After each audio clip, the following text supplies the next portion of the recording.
So we want to know who has a tangent of theta of root 3 over 3, and we look at our unit circle. From 0 to 360, we should find two answers, 30 and 210. Well, now we have secant of theta equals negative 2. And we don't really have secants on our unit circle, right? Who is the secant the reciprocal of? 1, negative 1 half. Cosine. So if the secant of theta equals negative 2, then the cosine of theta equals negative 1/2, like you said, right?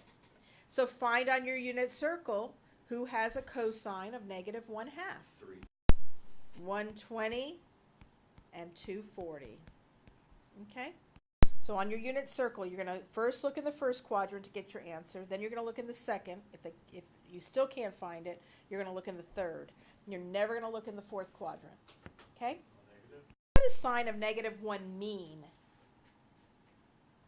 I like to think of it as the words, who has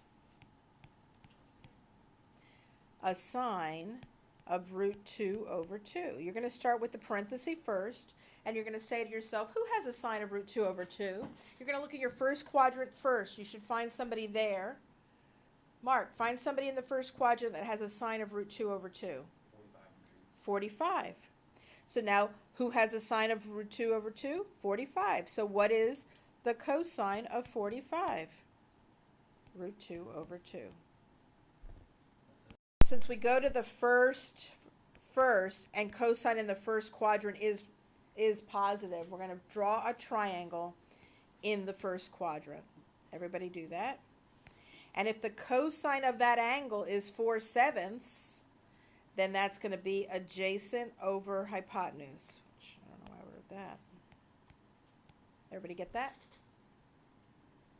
And we're going to find the third side by saying 4 squared plus b squared equals 7 squared.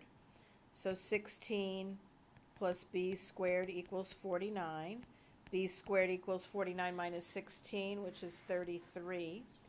So b equals the square root of 33.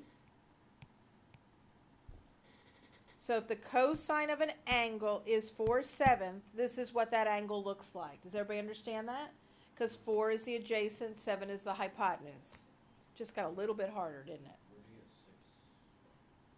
So now you got the cosine of negative 1 is 4/7 is that angle in the picture. So we're going to call it theta, and it's this theta down here. What is the tangent of that theta?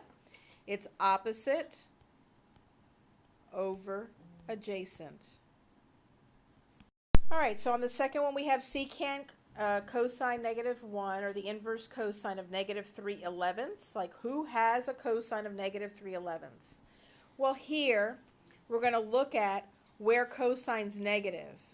Here it's positive. All students, here it's negative.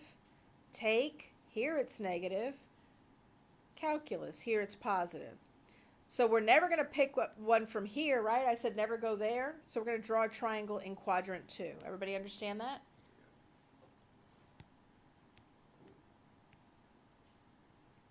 And we're wasting our time right now, but I'll explain in a minute. So if we do our cosine of theta is negative 3 over 11, that means that you have a 3 here and an 11 here, right? And we're going to find the third side. 3 squared plus b squared equals 11 squared. 9 plus b squared equals 121.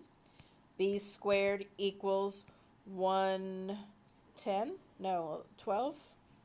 112.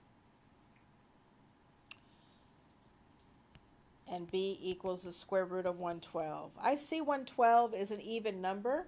When I divide 112 by 2, what do I get? 56. And when I divide 56 by 2, I get what? 28? Yes? 4 square root 7. And then I get 2 and 14 and 2 and 7. So really I have 2 pairs of 2's under the hood. I can do 4. B equals 4 root 7. Guys are going to get better and better at that, but you need to learn how to rationalize a radical. So we have 4 root 7 here, right?